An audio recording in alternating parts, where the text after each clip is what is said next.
Estamos aqui em mais uma edição do Juntos, que é um programa de iniciativa do Departamento de Comunicação da OAB-RJ e recebe a cada edição figuras importantes da advocacia que têm um papel importante tanto no exercício da profissão quanto em outras atividades. E hoje nós temos a grata satisfação de ter aqui o Adi Damus, nosso eterno presidente da OAB-RJ, deputado federal, já foi também presidente do Sindicato dos Advogados, foi presidente da Comissão da Verdade aqui do Rio de Janeiro e hoje exerce o papel relevante, o cargo relevante de secretário nacional do Consumidor, que é um órgão ligado ao Ministério da Justiça. Adi, obrigado por ter aceito, né? Você, além de ser meu companheiro de tantas lutas, eu tenho uma admiração grande pela sua luta, pela sua tenacidade. E o que nós vamos fazer aqui é um bate-papo, tá? Como já fizemos com outros convidados que aqui estiveram.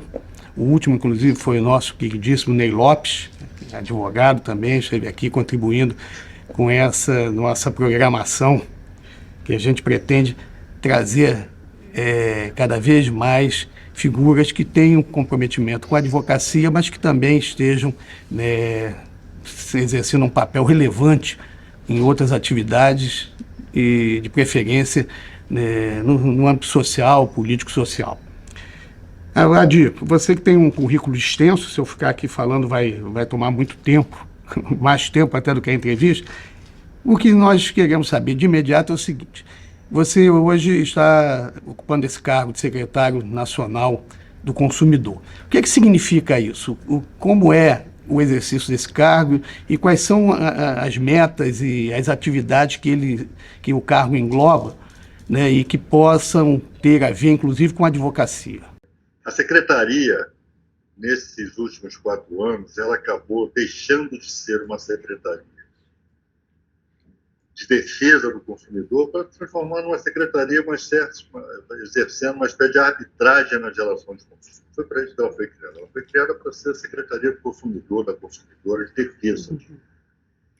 E acabou se transformando num apêndice do mercado.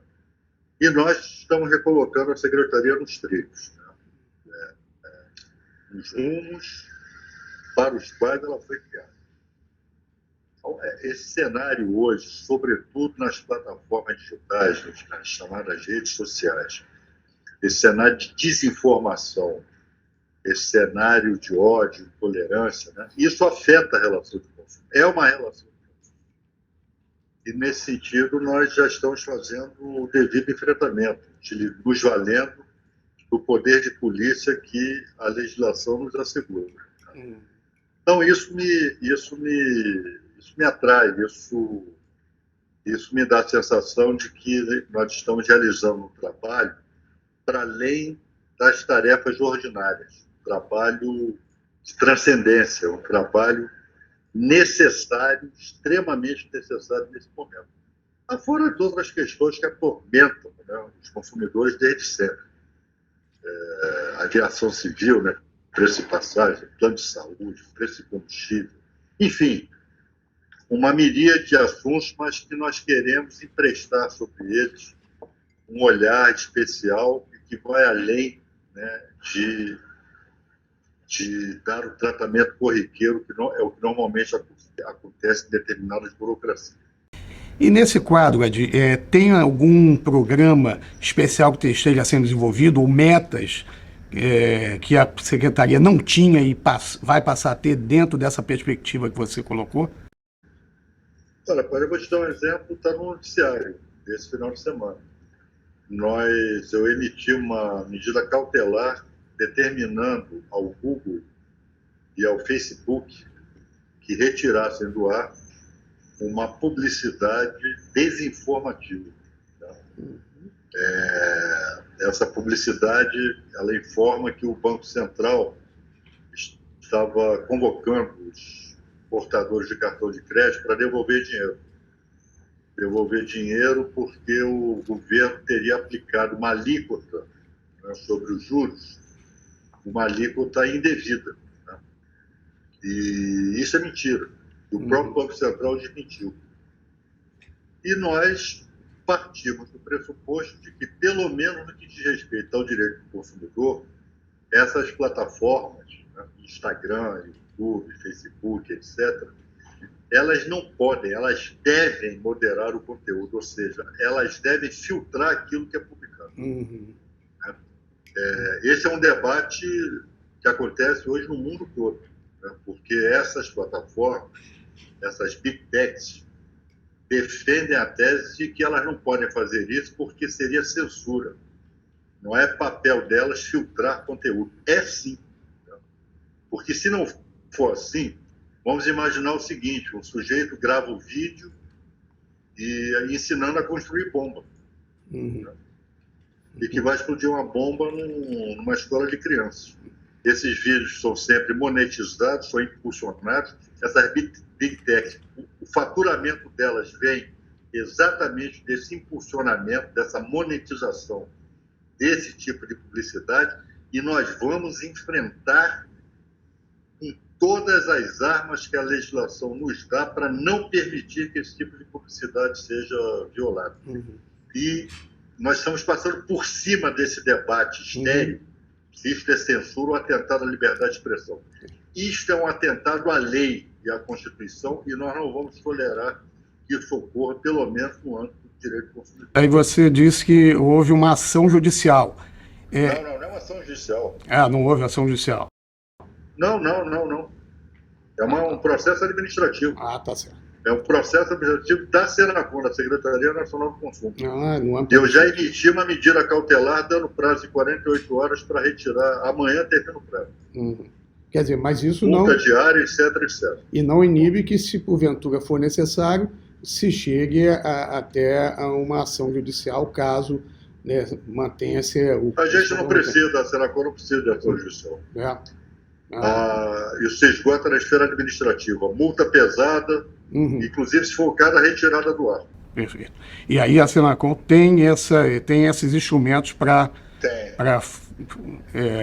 atuar dessa forma.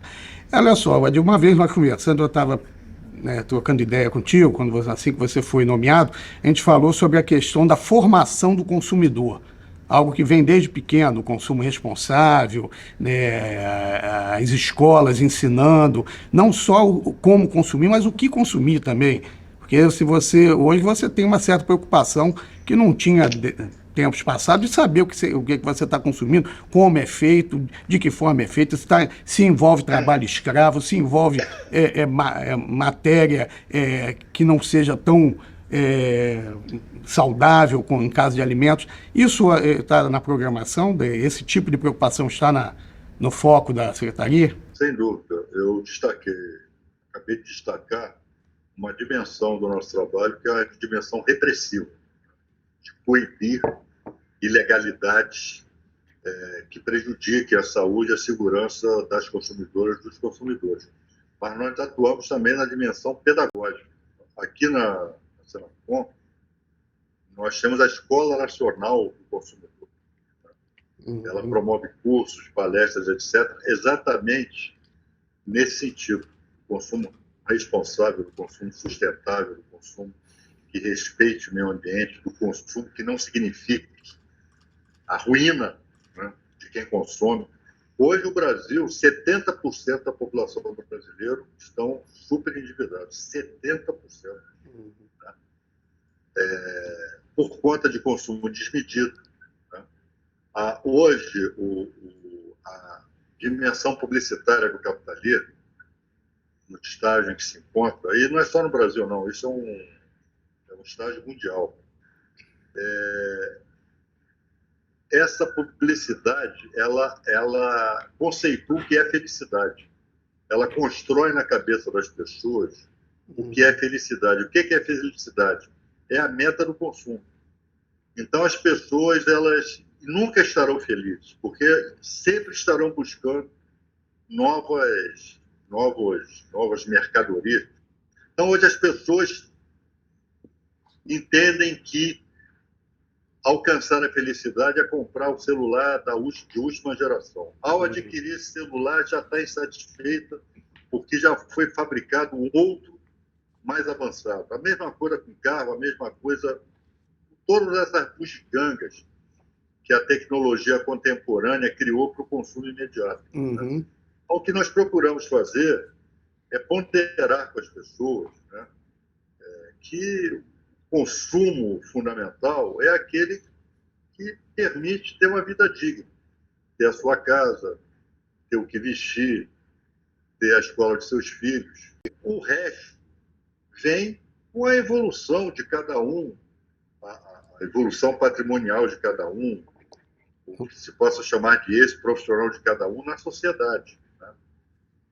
Agora, o que nós não podemos conviver com esse quadro, né, de superendividamento, sobretudo a população hipervulnerável, que é a população mais idosa, a população que se aposentou, que é seduzida pelos bancos, por exemplo, a pegarem empréstimos desnecessários, né, ou necessários até, né, para complementar a sua renda.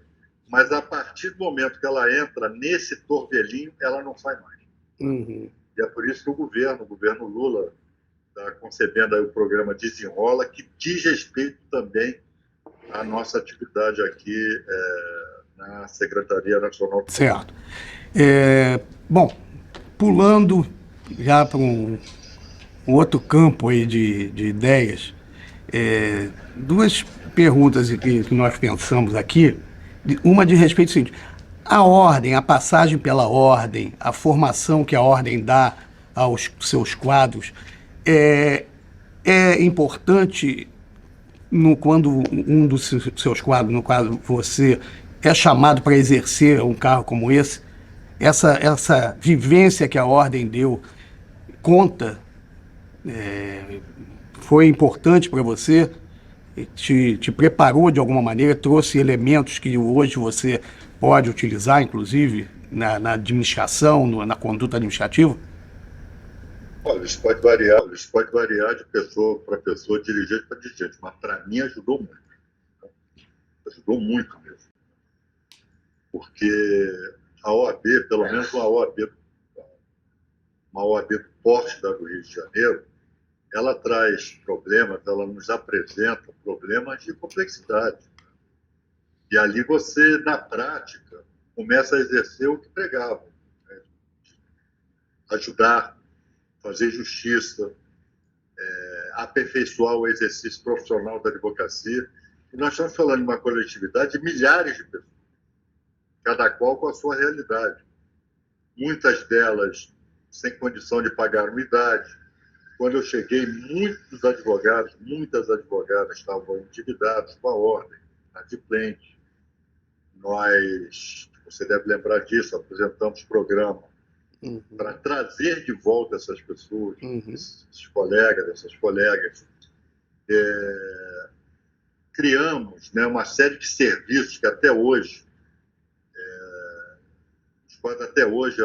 a classe, a advocacia se vale, né, voltados para o exercício profissional, para o aperfeiçoamento, para a facilitação do exercício profissional da advocacia. Então, por exemplo, os fóruns mudam de lugar, muitas vezes vão para lugares distantes daquele onde estavam instalados, né, porque as cidades vão se expandindo, novos centros vão surgindo. Então, nós criamos um sistema de transporte para que os advogados e advogadas possam ser levados à porta, né, de cada fórum. Criamos o recorte digital, né, para substituir aquele recorte, né, do Diário Oficial, né, do inseguro, papel. que era uma insegurança só. Né? Hoje o advogado, a advogada no celular acompanha o andamento do seu processo. Enfim, então, e a responsabilidade, né? A experiência de ter que ter responsabilidade no trato de questões públicas, de questões que digam respeito a uma coletividade. Né? E tudo isso eu carrego hoje comigo. Carreguei para o mandato parlamentar e carrego hoje para o cargo. E eu não tenho dúvida, para qualquer função que, porventura, eu ainda venha desempenhar na vida pública, essa experiência de ter passado pela presidência da OAB vai se fazer sempre presente, né? Vai sempre me servir de subsídio para exercer de uma maneira mais qualificada as minhas atividades. Foram 2 mandatos marcantes. Isso é reconhecido pela categoria até hoje, você sabe disso, quando a gente se encontra. Não são poucos os que param na rua para falar contigo, lembrando que votaram em você. Escuta, Wadir, mais uma questão aqui, essa bem séria, embora as outras também tenham sido. 8 de janeiro, um dia marcante na luta pela democracia, em defesa do Estado de Direito democrático. Já dá para se ter uma leitura mais clara do que naquele momento se teve, em relação ao que houve, aos reflexos, a perspectiva do que possa ainda vir em razão daquilo que vivenciamos? Mas, Vinícius, olha, eu me lembro, no processo eleitoral, eu sempre dizia, não só eu, diversas outras pessoas também sublinhavam isso, a eleição não vai resolver os problemas brasileiros que foram degenerados. Né? O problema sempre houve, desde que Cabral aportou por aqui. Estou dizendo é que se criou uma espécie de distopia, se criou um cenário de absoluta distorção de valores, de princípios, de desapego àquilo que era um consenso, que era caro à maioria da população brasileira, inclusive o próprio apreço pela democracia. Mesmo o resultado desfavorável àquele governo, que ainda bem foi embora, foi derrotado, mas os problemas não estariam resolvidos. E o 8 de janeiro mostrou isso. O 8 de janeiro é resultado de quê? Da degeneração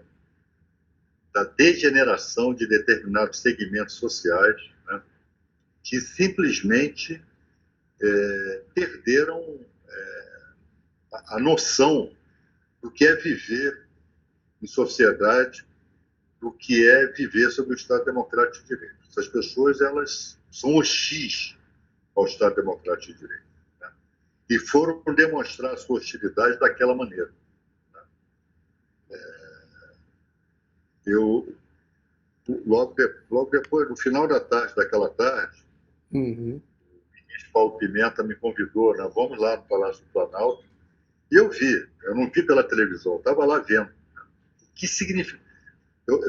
De imediato me veio a imagem não, né? Me veio a imaginação do Palácio La Moneda.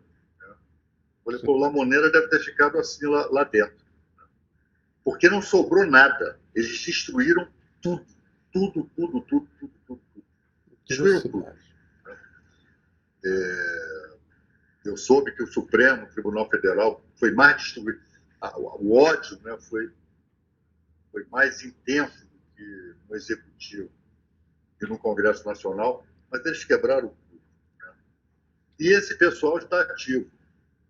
Esse pessoal, e é isso que todos nós temos que entender, né? A extrema-direita, ela, aqui no Brasil, ela está solta por aí. Ela está solta por aí. E acho que não vai parar no 8 de janeiro. Por isso, nesse momento, é claro que isso não é um fenômeno só brasileiro, mas no Brasil assumiu proporções dramáticas. Certo. Que o 8 de janeiro mostrou. Isso é um fato inédito. Né? Um fato fora de um processo revolucionário. Nem em processo revolucionário você vê aquilo que se viu aqui no 8 de janeiro. Então, eu já disse isso ao presidente Lula, tenho dito ao ministro Flávio Dino, nós precisamos reorganizar os serviços de inteligência aqui no Brasil, ser uma inteligência civil de Estado, não uma inteligência tutelada pelas Forças Armadas, né? Uma inteligência de Estado, civil, competente, bem formada e que monitore esse pessoal. Esse pessoal é perigoso, já mostrou que é perigoso, está solta por aí, e se não for monitorada e impedida, vai continuar praticando atentados. Dessa feita, possivelmente não mais contra palácios, mas contra pessoas. atentados terroristas, assassinatos. Né? Isso não é novo, mas no Brasil é. No Brasil é. Então, nós não podemos achar, nós não podemos fortalecer cenário de que a democracia não saiba se defender. Democracia não pode ser sinônimo de fraqueza. Democracia tem que ser forte. Tem que saber enfrentar os seus inimigos. E essa turma é inimiga da democracia. Bom, vamos ver as forças desenrolar das forças. Eu acho que aquela sinalização imediata dos poderes, né, juntos e ali dispostos a rechaçar aquelas atrocidades foi um ponto inicial bem significativo. Mas há quem diga e há quem fale por aí em anistia em relação a esses casos. Você tem alguma opinião a respeito disso, Adi? Da parte de qualquer segmento do governo, não há nem se toca, né? Não há qualquer possibilidade. Quem fala em anistia são exatamente os criminosos. Uhum. Né? Os criminosos, os que incentivaram, os que participaram, né? Que agora estão começando a sentir a mão pesada do Estado. E a mão pesada do Estado tem que pesar mesmo sobre eles. Né? Uhum. Eles é que vêm com essa conversa de anistia. Não vai ter anistia coisíssima nenhuma. Uhum. Quem cometeu crimes vai ter que pagar pelos crimes que cometeram. Né? Inclusive os fardados. Né? Os que se omitiram, os que treinaram. Tinha gente treinada aqui no falou muito nisso. E hoje isso está sendo muito bem investigado.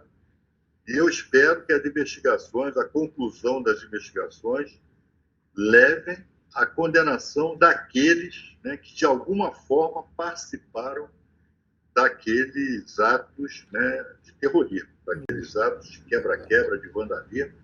Aquilo não pode passar em branco. Né?